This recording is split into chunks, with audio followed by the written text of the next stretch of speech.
Welcome to real news bulletin. ముందుగా headlines చూద్దాం. నిమిషా ప్రియ విడుదలపై KA Paul సంచలన పోస్ట్. ఏమేం జైలు నుంచి విడుదల కాబోదంటూ కేఏ పాల్ వ్యాఖ్య. మరణ శిక్షలో ఉన్న నర్సుపై కేంద్రం చర్యలు కొనసాగుతున్నాయని వెల్లడి.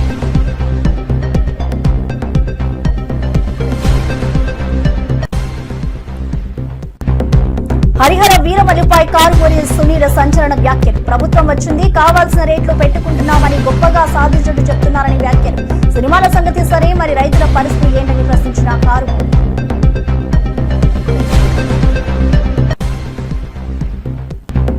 ఈటెల ఓ మోసగాడు అని బీఆర్ఎస్ ఎమ్మెల్యే విమర్శ. రేపు బీజేపీని మోసం చేస్తాడని ఈటెలపై ఆరోపణ. చీటర్ అంటూ ఈటెలపై ఆగ్రహం వ్యక్తం చేసిన కౌశిక్.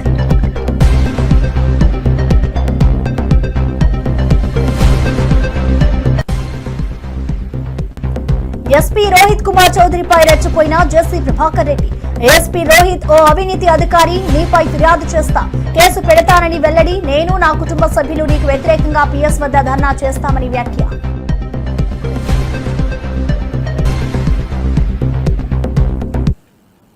తెలంగాణ రాజకీయాల్లో కొత్త మలుపు. ఈటెల రాజేంద్రపై ఎమ్మెల్యే పాడి కౌశిక్ రెడ్డి తీవ్ర విమర్శలు చేశారు.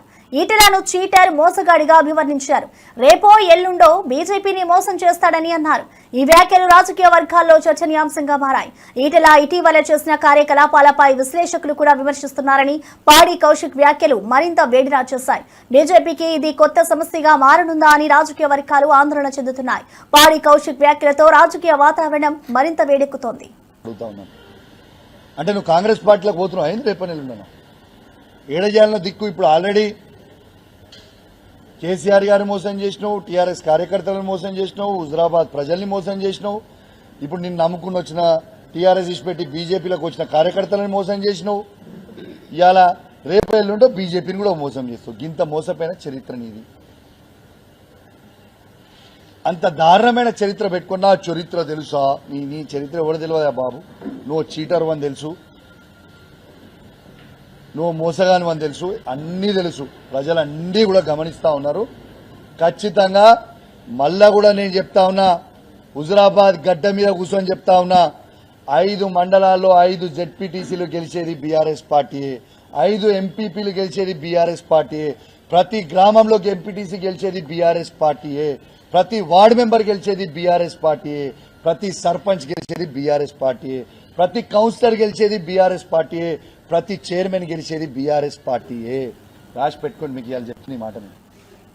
కృష్ణా జిల్లా అవనిగడ్డ నియోజకవర్గంలో హరిహర వీరమల్లు చిత్రం ఘన విజయం సాధించాలని మంగళవారం మోపిదేవి పుణ్యక్షేత్రంలో ప్రత్యేక పూజలు నిర్వహించారు. శ్రీ వల్లి దేవసేన సమేత శ్రీ సుబ్రహ్మణ్యేశ్వర స్వామి వారి దేవస్థానంలో పూజలు జరుపుకోవాలని వెంకట్రామ్ ఆధ్వర్యంలో ఈ కార్యక్రమం జరిగింది. జనసేన పార్టీ నాయకులు చిరంజీవి, పవన్ కళ్యాణ్ అభిమానులు ప్రత్యేక పూజలు చేసి చిత్ర విజయాన్ని కోరుకున్నారు. ఈ సందర్భంగా అభిమానులు, నేతలు హర్షం వ్యక్తం చేశారు. పవన్ కళ్యాణ్ గారు నటించినటువంటి ఈ హరిహర వీరమల్లు విజయవంతం చేకూరాలని ఈరోజు ఇక్కడ మోపిదేవి సుబ్రహ్మణ్యేశ్వర స్వామి దేవస్థానంలో ప్రార్థించడం. ఎందుకంటే చాలా కాలం తర్వాత పవన్ కళ్యాణ్ గారి మూవీ రిలీజ్ అవుతుంది. ఎప్పుడెప్పుడు ఆ సినిమా రిలీజ్ అవుద్దా అని చెప్పి ప్రతి ఒక్కరూ కూడా, అభిమానులు కానీ అందరూ కూడా ఈరోజు 1000 కళ్ళతో ఎదురు చూస్తున్న విషయం మనందరికీ కూడా తెలిసింది. అటువంటిది ఈరోజు విజయవంతం చేకూరి మంచి పేరు తీసుకురావాలి. పవన్ కళ్యాణ్ గారు ఈ రోజున 3.5 సంవత్సరాల తర్వాత విడుదలవుతున్నటువంటి సినిమా ఇది. ఎందుకంటే ఆయన మనందరికీ కూడా తెలుసు, రాజకీయంలో ఈరోజు ప్రజల కోసం, నిరంతరం ప్రజల కోసం పోరాటం చేస్తూ ఈరోజు అనేక విషయాలుగా వాళ్ళు ముందుకెళ్తున్నటువంటి వ్యక్తి. ఈ రోజున మళ్ళీ మంచి విజయం చేకూర్చాలని, భగవంతుడి యొక్క ఆశీస్సులు దీనికి ఉండాలని చెప్పి ఈ రోజున ఇక్కడ ప్రార్థించడం జరిగింది. అదేవిధంగా రేపు సాయంకాలం చిరంజీవి, పవన్ కళ్యాణ్ గారి తిరుమల శ్రీ వెంకటేశ్వర స్వామి వారి దర్శనం కోసం తెలంగాణ ఎమ్మెల్యేలు గడ్డం వినోద్, ధన్పాల్ సూర్యనారాయణ తిరుమలకు వచ్చారు. వీరు స్వామివారి పేరిట ప్రత్యేక పూజ నిర్వహించి భక్తుతో నిండిన కార్యక్రమంలో పాల్గొన్నారు. ఆలయ ప్రాంగణంలో అధికారి బృందం వీరికి ఆత్మీయ స్వాగతం పలికింది. తెలంగాణ ఎమ్మెల్యేలు స్వామివారి దర్శనంతో పాకిత్యాన్ని పొందగా భక్తులు కూడా ఆనందం వ్యక్తం చేశారు. దర్శన అనంతరం ఎమ్మెల్యేలు స్వామివారి ఆశీస్సులతో రాష్ట్రానికి శ్రేయస్సు కలగాలని కోరుకున్నారు.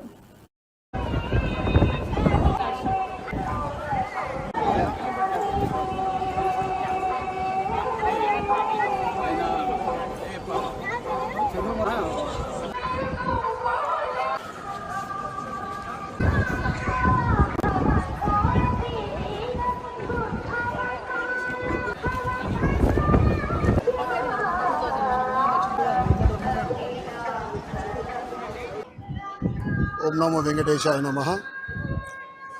ఆ ఏడుకొండల వాడి ఆశీర్వాదంతో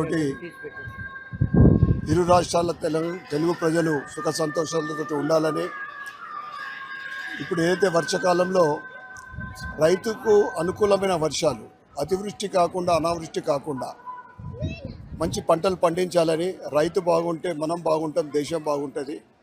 అదేవిధంగా ఏదైతే తెలంగాణలో ప్రభుత్వం ప్రవేశపెట్టిన, ముఖ్యంగా పేదలకు ప్రవేశపెట్టిన పథకాలన్నీ కూడా అమలు అయ్యే విధంగా ఆ స్వామివారి ఆశీర్వాదం ఉండాలని కోరుకుంటూ మరొక ప్రముఖ తెలుగు నటుడు నందు తిరుమలలో శ్రీవారి దర్శనం చేసుకున్నారు.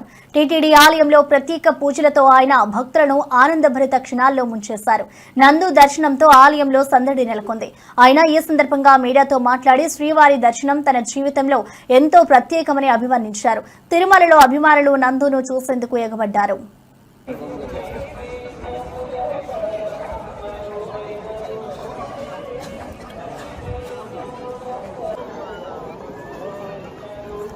పెట్టు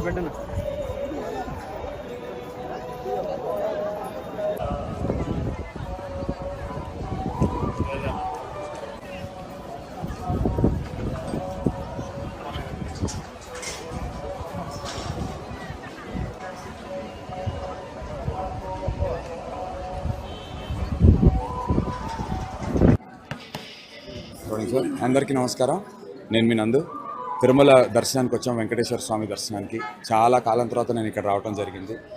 అండ్ ఇక్కడికి వచ్చిన తర్వాత నేను గమనించింది ఏంటంటే, ఏర్పాట్లు కానీ ఇక్కడ కొత్త సిస్టమ్ ఏ రకంగా అయితే సామాన్యులందరికీ ఖచ్చితంగా దర్శనం కలిగేలాగా, ఇబ్బంది కలగకుండా సామాన్యులందరూ వచ్చి దర్శనం చేసుకునే దానికి వీలుగా చేసినటువంటి కొత్త ఏర్పాట్లు నిజంగా అద్భుతం అనే చెప్పాలి. చైర్మన్ గారికి, ఈఓ గారికి, అడిషనల్ ఈఓ గారికి స్పెషల్లీ థ్యాంక్స్ ఫర్ దాట్. ఎటువంటి ఇంతకుముందు కంపారిజన్ అని కాదు కానీ, ఎటువంటి ఎవరైనా సరే దేవుడి ముందు సామాన్యులే, అందరికీ ఒకే రకమైనటువంటి ప్రయారిటీ ఇవ్వటం, అందరికీ ఒకే రకమైనటువంటి ఈక్వల్ ఫెసిలిటీస్ కల్పించడం అలా చేస్తున్నారు. కాబట్టి చాలా చాలా సంతోషం. అండ్ నా చేతిలో చూస్తున్నారు కదా ప్రసాదాలు, అద్భుతంగా ఉన్నాయి. వచ్చినప్పుడు ఖచ్చితంగా ప్రతి ప్రసాదం తీసుకునే ప్రయత్నం చేయండి. దండోరా అని ఒక సినిమా చేస్తున్నాను, అనౌన్స్ చేశారు. నేను మన శివాజీ గారు, నా ఫాదర్ క్యారెక్టర్ చేస్తున్నాను శివాజీ గారు, ఆ సినిమా చేస్తున్నాను. తర్వాత నేనే ప్రొడ్యూస్ చేసినటువంటి ఒక సినిమా ఒక పెద్ద బ్యానర్లో రిలీజ్ అవబోతుంది. వాళ్ళు అనౌన్స్ చేస్తారు. అంబేద్కర్ కోనసీమ జిల్లా అమలాపురం రూరల్ మండలం జనిపల్లిలో నల్ల త్రాచుపాము కలకలం సృష్టించింది. ఈ భారీ పాము కోళ్ల పెట్టలోకి దూరి 4 కోళ్లను మింగేసింది. సమాచారం అందుకున్న స్నేక్ క్యాచర్ గణేష్ వర్మ వేగంగా అక్కడికి చేరుకుని పామును డబ్బాలో బంధించాడు. పాము మింగిన కోళ్లను కక్కించడంతో స్థానికులు ఊపిరి పీల్చుకున్నారు. పామును సురక్షిత ప్రాంతంలో విడిచిపెట్టడం జరిగింది. బాల్యోగి స్టేడియం వెనకాల జనపల్లి గ్రామం మారిచెట్టి నాగభూషణం గారి ఇంటికి పాము వచ్చిందని సమాచారం వచ్చిందండి. సమాచారం మేరకు నేను అక్కడికి వెళ్ళానండి. వెళ్ళటంతో ఒక పాము వచ్చి ఒక బాత్రూంలో 4 కోళ్లు మేపుతున్నారండి. కోళ్లు అందులో పెంచడంతో పాము లోపలికి వెళ్ళటం చూసి ఆ ఇంటికి అలా ఆవిడ వెంటనే తలుపేసేయటం జరిగింది. తలుపేసిన వెంటనే ఈ పాము వచ్చి 4 కోళ్ళని కూడా 4 కోడి పిల్లలండి అయ్యి కోడి పిల్లలను కూడా మింగేయటం జరిగింది. మింగేసి ఆ పాము డోర్ వేసేయటం వల్ల ఎటు రాలేక, అంటే చిన్న బెజ్జం ఉందండి, ఆ కోళ్ళు మింగటం వల్ల ఆ బెజ్జంలో దూరపోవటం వల్ల ఆ కోళ్ళని వెంటనే అక్కడ కక్కేసిందండి. కక్కేసి వెంటనే నేను సమాచారం మీదకి వెళ్ళి తలుపు తీసి చూసిలోకి ఈ 4 కోళ్ళని చంపేసి కక్కేసి వదిలేసిందండి. వెంటనే ఆ పావును పట్టుకుని సురక్షితమైన ప్రాంతంలో విడిచిపెట్టామండి. అలాగే ఈ వర్షాలకి వరదలకి కూడా పాములన్నీ కూడా ఈ మెరక ప్రాంతాలకి అలాగే ఇళ్లలోకి ఎక్కువ వచ్చేస్తూ ఉంటాయి. ఈ పాములన్నీ కూడా ఈ నెల అంతా కూడా చిన్న చిన్న పిల్లలు ఎక్కువ ఉంటాయండి. పిల్లలు అలాగే పచ్చగడ్డల్లోకి అలాగే ఇళ్లల్లోకి దొడ్లలోకి కూడా ఎక్కువ వచ్చేస్తూ ఉంటాయి. పిల్లలు అందరూ కూడా పాముల పట్ల చాలా అప్రమత్తంగా ఉండాలి. అలాగే ఇంటి చుట్టూ శుభ్రం చేసుకుని ఇంటి చుట్టూ బీచింగ్ అయ్యి కొట్టుకుంటే ఈ పాముల బెదరు ఉండదండి. దయచేసి ప్రజలందరూ కూడా ఈ పాముల పట్ల అప్రమత్తంగా ఉండండి. అండి, నా పేరు స్నేక్ క్యాచర్ వర్మ అండి. అలాగే బాల్యోగి స్టేడియం వెనకాల జనపల్లి గ్రామం మారిచెట్టి జెసి ప్రభాకర్ రెడ్డి ఏఎస్పీ రోహిత్ కుమార్ చౌదరిని తీవ్రంగా విమర్శించారు. అవినీతి అధికారి అంటే ఆరోపణలు చేసిన జెసి రోహిత్ పై ఫిర్యాదు చేసి కేసు పెడతారని పేర్కొన్నారు. తమ కుటుంబ సభ్యులతో కలిసి పోలీస్ స్టేషన్ వద్ద ధర్నా చేస్తామని హెచ్చరించారు. రోహిత్ తో తాడో పేడో తేల్చుకుంటారని వచ్చే బుధవారం నాడు ఈ విషయంలో సమాధానాన్ని పొందుతానని అన్నారు. ఈ వ్యాఖ్యలు రాజకీయ వర్గాల్లో చర్చనీయాంశంగా మారాయి. మర్యాదగా మాట్లాడతాను. ఇంకా నీకు 73 సంవత్సరాల్లో అన్నీ చూసినా తొత్తు కాదు. కేసులు పెడతావా? పెట్టు. 133 మళ్ళీ ఒక 10, 143 లేదా 153. పొద్దున్నే నీ దగ్గర కూర్చుంటాను. నాకు జవాబు చెప్పాలి. నాకు జరిగిన అన్యాయం 5 ఏళ్ళ అన్యాయం నువ్వు చెప్పాలా? ఓహో, ఏమనుకుంటున్నావు? మర్యాదగా బతికినా మర్యాదనే సస్తా. చూద్దాం. బుధవారం నువ్వు రావాలా? నీ పోలీసులు పెట్టి నువ్వు చేయాలా? ఎంత ముట్టింది కాంట్రాక్టర్ దగ్గర నుంచే. ఏమనుకుంటాను? నాకెవరి భయం లేదు. నేను ఫైట్ చేస్తాను. No problem, no politics. I will fight. ఏమనుకుంటాను? ఏం కేసు పెడుతున్నావా? నీకు మీద కూడా కేసు పెడతా. నీ వల్లనే మన గలాట్ అయింది. నువ్వు ప్రామిస్ చేసిపోయినా మా వాళ్ళకి 18వ తేదీ మేము గవర్నమెంట్ ఇది ఉంటే కూడా మర్యాద పెట్టాలా పోలీసు వాళ్ళకు, మేము మంచిదని చెప్పి మేము విత్డ్రా అయినావు. ఏం చెప్పినావు? నువ్వు కదా చెప్పినదే. నేను ఇంకోటి చెప్తాను పోలీసుకి. సార్, మా బాధలు మాకున్నాయి సార్, మా బాధలు మాకున్నాయి. మరి ఆ 5 ఏళ్ళు ఎవరు మాకు చేయలేదు. ఇప్పుడే మేమేం చెప్పలేదు. ఆయన అవసరం చేయడండి నావి ఉంటాయి కదా సార్. 22 పెట్టా కదా సార్ మీకు. ఆ ముందు మేము పోరాడినాం. ఏమవుతుంది పాపం? మీరు మమ్మల్ని కొట్టుకోకూడదు అనేది మీకు ఉంది. Law and order problem. నేను ఆయన కొట్టుకుంటే ఏమవుతుంది? ప్రజలు నష్టపోతారు. అంతేగాని పొద్దున అవసరం మమ్మల్ని చేసినప్పుడు ఎవరు జవాబు చెప్పలేదే. ఏసీ పొద్దునే వస్తానా? నాకు అడిగిన అధ్యాయానికి నువ్వు ఏం చెప్తావు చెప్పు. పొద్దున నువ్వు లా అంటాడు, మాకు తెలియదు. లా అంటాడరా? ఏమనుకుంటాను? పొద్దున నేను, నా భార్య, నా కోడలు నీ ఆఫీస్ ముందర కూర్చుంటా. మాకు జరిగిన అన్యాయం నువ్వు చేయి. ఏమనుకుంటాను? ఆ చైతన్య వేలు ట్రైనింగ్లో ఇప్పుడు మళ్ళీ చూసుకున్నాడు. నువ్వు ఇప్పుడు నుంచి మొదలు పెట్టావు. నిన్న కొట్టావు. మా వరకు నిండి అవుతావు. ఏం నువ్వు ఎస్పీ అయితే ఏం చేయలేవు, ఎస్పీ అయినా ఏం చేయలేవు, డిఐజీ అయినా ఏం చేయలేవు.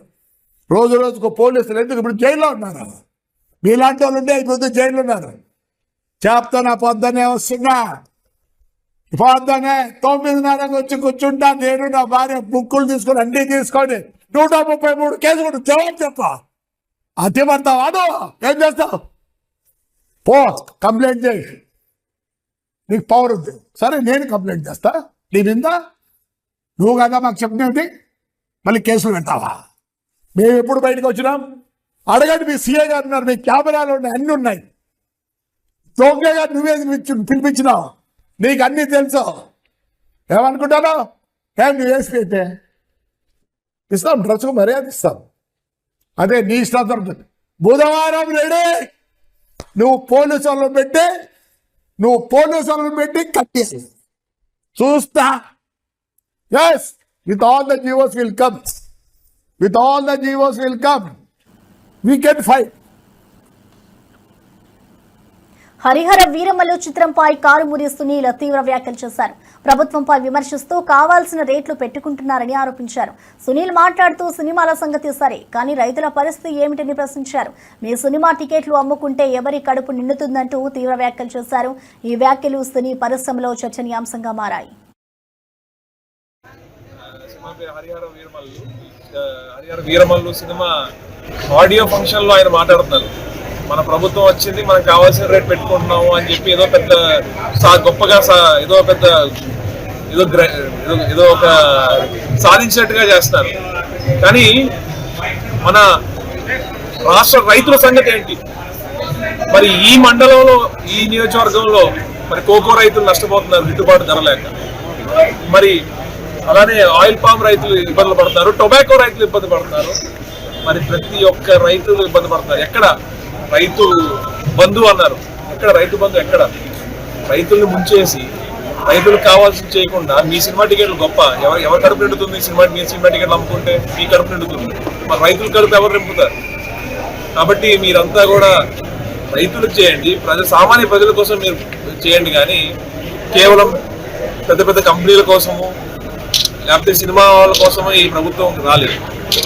సామాన్య ప్రజలు బాగోగుల కోసం ఈ ప్రభుత్వం పనిచేయాలని చెప్పి వైఎస్ఆర్ కాంగ్రెస్ పార్టీ తరఫున డిమాండ్ చేస్తారు. పవన్ కళ్యాణ్ గారు నిన్న సినిమా పేరు హరిహర వీరమల్లు.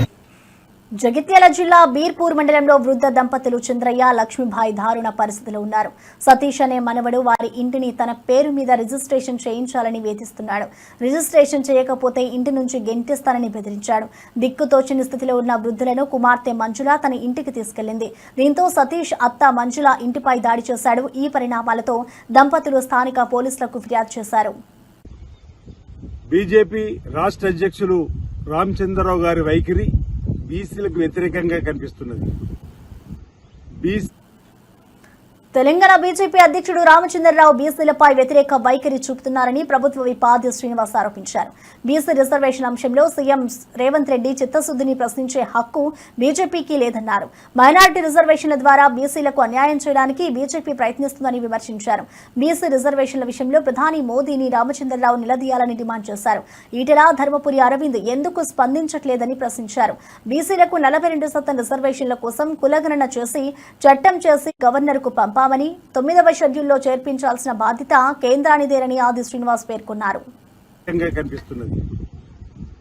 బీసీలకు రిజర్వేషన్ రావద్దని కోరుకుంటున్నట్టుగా ఆయన వైఖరి కనిపిస్తా ఉంది. తెలంగాణ రాష్ట్రంలో మాట్లాడుతున్నప్పుడు బీసీల రిజర్వేషన్ ఆహ్వానిస్తున్నామని చెబుతూనే ఢిల్లీకి వెళ్లగానే బీసీల వ్యతిరేకిగా మారుతూ ఈరోజు మా చిత్తశుద్ధి గురించి మాట్లాడుతున్నాడు. మా చిత్తశుద్ధిని మీరు శంకించవలసిన అవసరం లేదు.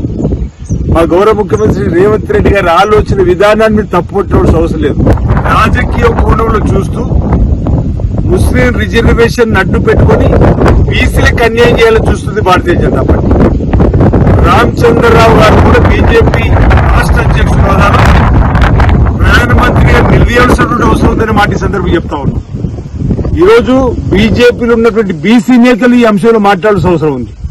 ఎంపీలో ఉన్నటువంటి ఈటల రాజేందర్ గారు, ధర్మపురి అరవింద్ ఏం చేస్తున్నారో చెప్పిన మాట సందర్భంగా సిపిఐ నేత నారాయణ పహల్గాం పర్యటనలో కేంద్ర ప్రభుత్వంపై తీవ్రమైన విమర్శలు చేశారు. పహల్గాం విషాద ఘటనకు కేంద్రం నిర్లక్ష్యమే కారణమని అన్నారు. ఆపరేషన్ సింధూర్ విషయంలో అనేక అనుమానాలు ఇంకా నివృత్తి కావాలని పేర్కొన్నారు. పహల్గాం ఉగ్రదాడి, ఆపరేషన్ సింధూర్ అంశాలను పార్లమెంట్లో చర్చించి సమగ్ర విచారణ జరగాలని నారాయణ డిమాండ్ చేశారు. సింధూరి ట్రైనింగ్ పోవాలంటే దాడులు మొత్తం చేశారు. వర్షాలు ఎక్కువైనాయి. వాళ్ళు ఎక్కడైతే కాల్పులు చేశారో అక్కడ చూడడానికి కుదరలేదు. అదే పెద్ద విషాదం. అయితే ఈ విధంగా టోకన్ ఉన్న వాళ్ళంతా మాట్లాడతారు. ఆ పహల్గాంలో జరిగినటువంటి ఘటన, ఆ సింధూరి పార్క్ ఘటన తగినంత శ్రద్ధ కేంద్ర ప్రభుత్వం చూసుకోలేదు. దాదాపు 60-70 లక్షల మంది జనాభా, 7 లక్షల మంది ఆర్మీ మొత్తం ఆడబెట్ట ఉంది. ప్రతి 200 గజాలకు ఒక క్యాంప్ ఉంది. అంత ఇంటెన్సివ్గా ఉన్న చోట మరి బ్రిటిష్ అంతా ఉంటే అక్కడ వచ్చి విచ్చలవిడిగా కాల్చిపోయేసి 20 మంది కాసేసి అందులో నవ్వద్దు వేసేసారు. ఇవన్నీ చూసినప్పుడు సరైన శ్రద్ధ తీసుకోవలేదని అభిప్రాయం లోకల్కి అందరికీ ఉంది. ఆ తర్వాత జరిగిన ఘటన పైన కూడా సింధూరి యాక్షన్ ప్యాక్ తీసుకున్నటువంటి దానిపైన అనేక మందికి అనుమానాలు ఉన్నాయి. అంటే ఈ అనుమానం నివృత్తి కావాలంటే పార్లమెంట్లో చర్చ జరగాలి. ఏం జరిగింది అక్కడ దాన్ని చెప్పాలి. పార్లమెంట్లో చర్చ జరగకుండానే అమరావతి రాజధాని నిర్మాణం పునఃప్రారంభమైందని మంత్రి నారాయణ తెలిపారు. 360 ట్రంక్ రోడ్లకు సంబంధించిన టెండర్లు ఇప్పటికే పిలిచినట్లు పేర్కొన్నారు. 1500 కిలోమీటర్ల లేఅవుట్లకు సంబంధించిన టెండర్లు సైతం పూర్తయ్యాయని చెప్పారు. 2014-19 కాలంలో టెండర్ పనులను గత ప్రభుత్వం నిలిపివేస్తుందని విమర్శించారు. ప్రస్తుతం అన్ని పనులు వేగంగా కొనసాగుతుండటంతో అమరావతి అభివృద్ధి దిశగా అడుగులు పడుతున్నాయని వెల్లడించారు. అక్కడ సివరేజ్ వాటర్ కానీ, డ్రింకింగ్ వాటర్ కానీ, ఎలక్ట్రికల్ లైన్స్ కానీ, వాకింగ్ పాత్స్ కానీ, సైక్లింగ్ పాత్స్ కానీ అన్నీ ఇంటిగ్రేటెడ్గా యాక్చువల్గా అవి వేగవంతంగా వర్క్స్ జరుగుతున్నాయి. అదేవిధంగా లేఅవుట్స్కి సంబంధించి దాదాపు 1500 కిలోమీటర్స్ లేఅవుట్స్ టెండర్స్ కూడా ఆల్మోస్ట్ అన్నీ అయిపోయినాయి. ఆ వర్క్ కూడా టేకాఫ్ అయింది. అదేవిధంగా ఏదైతే అధికారుల కోసంగా 4000 హౌసెస్ 2014-19లోనే టెండర్లు ఇచ్చి ఆ వర్క్స్ టేకప్ జరిగింది. అయితే గత ప్రభుత్వం ఆపేసింది. అయితే వాటిని మళ్ళీ ఈ ప్రభుత్వం రాగానే ఉన్న లీగల్ హర్డిల్స్ అన్నింటినీ ఎటువంటి ఇబ్బంది లేకుండా ఓవర్కమ్ చేసి ఆ వర్క్స్ కూడా టెండర్ పిలవడం జరిగింది. ఇవన్నీ వర్క్స్ అన్ని వర్క్స్ టేకప్ అయినాయి. ఇవాళ నేను జడ్జెస్ బంగ్లాసు, మినిస్టర్ బంగ్లాలు, ఐఏఎస్ ఆఫీసర్ బంగ్లాలు, తర్వాత ఐఏఎస్ ఆఫీసర్ల అపార్ట్మెంట్లు, ఈ ఎమ్మెల్యే ఎమ్మెల్సీల యొక్క అపార్ట్మెంట్ ఇవన్నీ యాక్చువల్గా పరిశీలించి అధికారులతో డిస్కస్ చేశాను. చిన్న చిన్న అంటే మ్యాన్ పవర్ ఆల్మోస్ట్ 90% పెట్టారు, ఇంకా 10% పెట్టాలి. అదేవిధంగా ఎక్విప్మెంట్ అంటే ఇప్పుడు కన్స్ట్రక్షన్ సంబంధిస్తే షంటింగ్ సామాన్ పెట్టాలి కొంత, ఇంకా ఒక 20% షార్టేజ్ ఉంది. అది కూడా ఈ నెలాఖరు పెడతామన్నారు. దానికి సంబంధించిన లేబర్ ప్రపోర్షనేట్ కూడా ఈ నెలాఖరు చేస్తామన్నారు. ఈరోజు తీసుకుంటే అమరావతి క్యాపిటల్ సిటీలో ఎమ్మెల్యేలు ఎమ్మెల్సీలకి దాదాపు 12 టవర్లు 288 హౌసెస్ కడుతున్నాం, 288 అపార్ట్మెంట్స్, 12 టవర్లు. అదేవిధంగా ఆల్ ఇండియా సర్వీసెస్ ఆఫీసర్స్కి, ఐఏఎస్ ఆఫీసర్స్కి, వాళ్ళకి ఐపీఎస్ ఆఫీసర్లకి 6 టవర్లు, 144 అపార్ట్మెంట్స్. ఇవి కూడా దాదాపు అయిపోయింది. మనం అక్కడే ఉన్నాం, ఇప్పుడు మనం ఉండేది అక్కడే, ఫినిషింగ్ కూడా అయిపోయింది. ఇంటర్నల్గా కొంత ఫర్నిచర్ని దాన్ని సెర్చ్ చేస్తున్నారు. అదేవిధంగా ప్రిన్సిపల్ సెక్రటరీస్ తీసుకుంటే 25 బంగ్లాలు, సెక్రటరీస్ బంగ్లాలు తీసుకుంటే 90, అదేవిధంగా జడ్జెస్ బంగ్లాస్ తీసుకుంటే 36, మినిస్టర్స్ బంగ్లాస్ తీసుకుంటే 35. జగదీప్ ధన్కడ్ ఉపరాష్ట్రపతి పదవికి రాజీనామా చేయడంతో కాంగ్రెస్ ఎంపీ చామల కిరణ్ కుమార్ రెడ్డి తీవ్ర దిగ్భ్రాంతి వ్యక్తం చేశారు. ఉదయం సభలో జగదీప్ ధన్కడ్ దేశ భవిష్యత్ కోసం పార్టీలకు అతీతంగా విభేదాలను పార్లమెంటు బయట వదిలిపెట్టాలని సూచించినట్లు తెలిపారు. ధన్కడ్ నిర్మాణాత్మక మార్గంపై మంచి సందేశం ఇచ్చిన వ్యక్తి అని కీర్తించారు. ఆయన నిజంగా ఆరోగ్య సమస్యలతోనే రాజీనామా చేసి ఉంటే త్వరగా కోలుకోవాలని ఆకాంక్షించారు. జగదీప్ ధన్కర్ గారు కొద్దిసేపటి క్రితం వారి రాజీనామా పత్రాన్ని రాష్ట్రపతి గారికి పంపించడం జరిగింది. దాంట్లో వారి ఆరోగ్య రీత్యా ఈ నిర్ణయం తీసుకున్నట్టు వారు తెలియజేశారు. ఈ మొదటి రోజు వానాకాల సమావేశాలలో ఈరోజు పొద్దున కూడా చాలా కన్స్ట్రక్టివ్ లైన్, ఓ మంచి మెసేజ్ని పంపించే ప్రయత్నం చేసిర్రు జగదీప్ ధన్కర్ గారు. పార్లమెంట్ సమావేశాలలో పార్టీలకు అతీతంగా అటు ప్రతిపక్షాలైనా ఇటు అధికారంలో ఉన్నటువంటి సభ్యులైనా వారికి ఉన్నటువంటి విభేదాలను పార్లమెంట్ బయటనే వదిలిపెట్టి వచ్చి పార్లమెంట్ సమయాన్ని వృధా చేయకుండా భారతదేశ ప్రగతి కోసం, భారతదేశ భవిష్యత్ కోసం పనిచేయాలంటూ ఒక మంచి మెసేజ్ ఇచ్చినటువంటి నాయకుడు జగదీప్ గారు. ఆశ్చర్యకరమైన విషయం ఏంటంటే ఈరోజు సాయంత్రం వారు రాజీనామా పంపించడం చాలా బాధాకరమైన విషయం. బీసీ వర్గాలకు అన్యాయం జరిగితే ఊరుకునేదే లేదని మంత్రి పొన్నం ప్రభాకర్ హెచ్చరించారు. బీసీ రిజర్వేషన్లు 9వ షెడ్యూల్లో అసాధ్యమని వ్యాఖ్యానించిన బీజేపీ తెలంగాణ అధ్యక్షుడు తన నిజ స్వరూపాన్ని బయటపెట్టాడని అన్నారు. బీసీలకు 42% రిజర్వేషన్లు సాధ్యమేనని, తమిళనాడులో ఇది జరిగినట్లు ఉదాహరణ ఇచ్చారు. తెలంగాణకు చెందిన బీజేపీ ఎంపీలు రాజీనామా చేసి రిజర్వేషన్లు ఎందుకు అమలు కావో చూస్తామని డిమాండ్ చేశారు. రాష్ట్రాలకు ప్రామాణికమైన డేటా ఉంటే నిర్ణయం తీసుకోవచ్చని తెలిపారు. తెలంగాణ నుంచి ప్రాతినిధ్యం వహిస్తున్నటువంటి బీజేపీ ఎంపీలంతా రాజీనామా చేయండి, ఎందుకు రాదో చూస్తాం, లేదా దీన్ని సాధించి పెట్టండి. ఈరోజు సుప్రీంకోర్టులో ఇందిరా సహాని కేసులో చాలా స్పష్టంగా చెప్పినారు. రాష్ట్రాల్లో ఒకవేళ ప్రామాణికమైన సమాచారం ఉంటే, ఎంపైరికల్ డాటా ఉంటే తప్పకుండా రాష్ట్రాలు నిర్ణయం తీసుకోవచ్చని చెప్పినాయి. అందుకే రాష్ట్రం సర్వే చేసి శాసనసభ ఆమోదము, కేబినెట్ ఆమోదము, గవర్నర్ ఆమోదంతో ఢిల్లీలో ఉంది. ఇది కేంద్ర ప్రభుత్వం తీసుకోవాల్సిన నిర్ణయము. తప్పకుండా రాష్ట్ర ప్రభుత్వం కట్టుబడి ఉంది. 42% రిజర్వేషన్లకు ఎట్లయినా బరాబర్గా అధికారికంగా అమలు చేస్తాం. ఆనాడు మండల్ కమిషన్ చేస్తే కమండల్ అన్నది మీరే. ఇవాళ మళ్ళీ మీ యొక్క వక్ర బుద్ధిని ఈరోజు మళ్ళీ బీసీలపై కుట్రలు చూపెడతా ఉన్నారు. దీన్ని తెలంగాణలో ఉన్నటువంటి అన్ని బీసీ వర్గాలు, కుల సంఘాలు బీజేపీ నిజస్వరూపాన్ని గమనించి 42% రిజర్వేషన్లు ఇచ్చే ప్రక్రియలో ఆ రిజర్వేషన్లు అమలయ్యే విధంగా కాపాడుకునే ప్రయత్నంలో మరి ముందుండాలని సందర్భంగా కోరుతూ కేంద్రం బీజేపీ జనసేన ఎమ్మెల్యే బొలిశెట్టి శ్రీనివాస్ చేసిన వివాదాస్పద వ్యాఖ్యలు ఇప్పుడు రాజకీయ వర్గాల్లో సంచలనంగా మారాయి. ఆయన రోజా గురించి జగన్ పై చేసిన విమర్శలు ప్రజల్లో ఆసక్తి రేకెత్తిస్తున్నాయి. మనమేమి మాట్లాడకపోతే ఈ రప్ప గాళ్లు రోడ్డెక్కి మాట్లాడుతుంటారు అంటూ ఆయన చేసిన వ్యాఖ్యలు ఈ వివాదాన్ని మరింత హాట్ టాపిక్ గా మార్చాయి.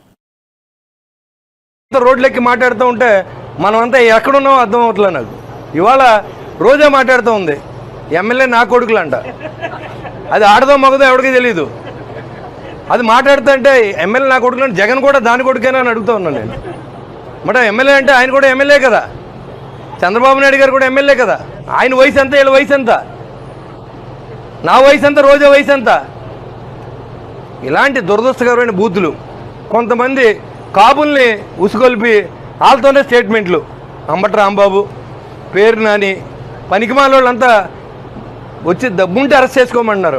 వీళ్ళు ఒకటే వంక. వీళ్ళందరూ ఏమో ఇళ్లలోని ఆడవాళ్ళు తిట్టి, చంద్రబాబు గారిని తిట్టి, కన్నాలు వేసి, వీళ్ళందరూ ఇవాళ ఏంటంటే కక్ష సాధింపు పేరుతో మేము జైలుకి వెళ్తున్నాం, మళ్ళీ కూటమి ప్రభుత్వం కక్ష సాధిందని చెప్తూ ఉన్నారు. వేల కోట్ల రూపాయలు కుంభకోణాలు ఉన్నాయి వీళ్ళు ఒకటి వెనకాల. ఇవాళ మిథున్ రెడ్డిని అరెస్ట్ చేశారు. రాబోయే రోజులో జగన్మోహన్ రెడ్డిని కూడా అరెస్ట్ చేస్తారు. దాంట్లో ఎలాంటి ఆశ ఇది లేదు. ఎందుకంటే గజ దొంగ అతను. వీళ్ళందరూ మామూలు దొంగలేదు, గజ దొంగ. లిక్కర్లో మొత్తం దోచుకున్నాడు, గనులన్నీ దోచుకున్నారు, ఇసుకంతా దోచుకున్నారు.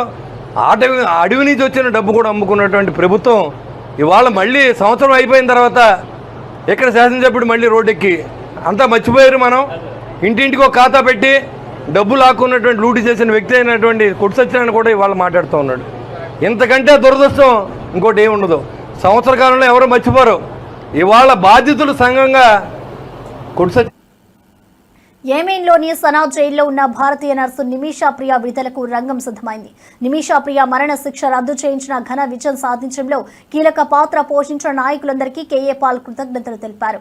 నిమిషా ప్రియ విడుదల భారతీయులకు విశేష సంతోషం కలిగించింది. ఈ సందర్భంగా కేఏ పాల్ నిమిషా ప్రియను బయటకు తీసుకురావడం ఎంతో సంతోషకరమని, ఈ విజయానికి సహకరించిన అందరికీ రుణపడి ఉన్నామని తెలిపారు.